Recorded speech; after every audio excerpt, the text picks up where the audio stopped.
how does a company or institutional investor go about evaluating now what a green what a green investment is? Yep. Yeah, I mean, So, how do you do that? I'm nodding because you're actually asking probably the biggest, most sticky, tough subject and topic and question that, you know, the investment community globally is challenged with.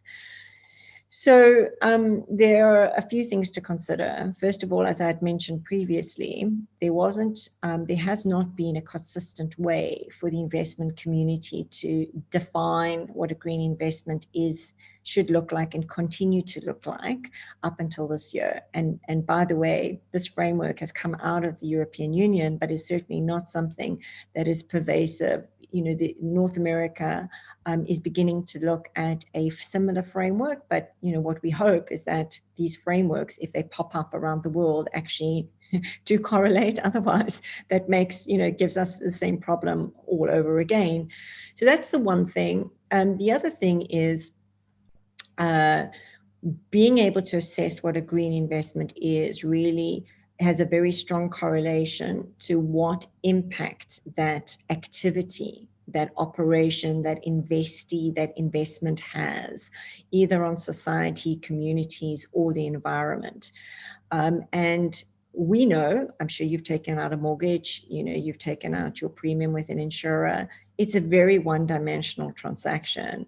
You get your money, you hardly speak to your provider ever again. And that is exactly the same, or has been exactly the same case in public and private markets where investors are making investors. The need to monitor an investment has never been there. So there is a huge amount of work going on within the investment community to, first of all, understand the technical natures of how they assess risk right up front, so investment risk.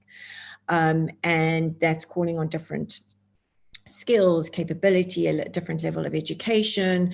And so how they allocate capital needs to be looked at as basically a first stage in assessing what a green investment is. So there's technical knowledge required there of the sector or the industry they're going into. And then they have to, in order to meet all the responsible investing criteria that a number of kind of policy pressures placing on them, force through that those investments stay true to being green, right? So I'm sure you've heard of the term greenwashing. Very often that is a time-bound activity. You know, it's easy to kind of trick a source of funding or an underwriter in a first exchange, but if that behavior is not something that is systemic in an operation of someone receiving money or being protected through a policy, then actually that is not a green activity. So this term monitoring, you know, is used very as a very common term in financial services circles. So being able to invest in the ongoing evaluation year on year of where that capital is going or continues to go is super important. So all of these things come together in assessing what is a green investment, or an asset which has an important role to play in the greening of our future, but has some risk. Wow. So I guess mindset here might be a challenge for companies. Well, hugely so. I mean, you have, first of all, a massive, less so you can imagine with the new emerging market makers. So whether if we just take some of the kind of key transitional industries that represent the biggest opportunity for change, but also the biggest risk, right, to a greener future. So transportation, logistics, construction, very, very bad, you know, culprit when you consider building and the nature of building and certainly the digitization of buildings, big emission challenge, but then food supply, anything to do with large supply chains. These are massive industries. the financial markets rely on these industries. We rely on these industries to keep going, right? But we have to transition these industries. So what is required from the stakeholders, i.e. the players in these industries, is more and more disclosure. And that is unlikely to come without pressure. I've just been in Greece about a week and a half ago for a number of different tasks and activities. But one of the things I was looking at was the shipping industry and the role of ocean preservation as it pertains to the stakeholders in shipping. And, you know, it was pretty much a mixed bag as to how proactive the shipping industry, certainly within the context of that part of the world, will be in the short term to changing. There's very little impetus for change.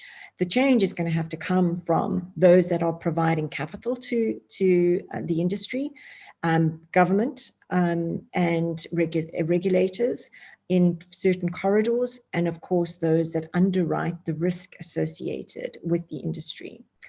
So within the change has to come from the stakeholders, you know, the players in these industries themselves, and the financial community. In what order? I think it's probably safe to say that it's probably likely to come from the outside in rather than the inside out, because the incentives are not there unless, you know, they're very forward thinking. If you take new market makers, so you look at renewable energy players, or you look at disruptors in the area of, for example, sustainable construction, or new food producers. So let's take the example of vegan food producers, or clever ways in which, you know, supply chains can be disrupted or aided or accelerated. Then of course there's less, they represent the new world order. The issue is the majority of the financial community is less familiar with these players, right? There's a technical understanding or a technical gap of how these new market players operate, the technology they use, the digital business models they use. So there's an education on the side of the financial services community to get to grips and really fuel this innovation. And a lot of this innovation is also fairly new in terms of maturity of businesses. So these are smaller businesses than as you'd expect, right? They're growth markets. And therefore they rely not so much on big walls of public institutional capital, but they rely on private investors. And that has its own challenge as well. So we can talk about private equity and venture capital, if you like, as another topic. So it's super interesting. You know, I think the pressure will come from a number of different places, different corners, but ultimately markets speak, and our voices as individuals are incredibly important, right? I mean, if we stop buying, or if we go and, you know, if we go on our activist trail, that all speaks.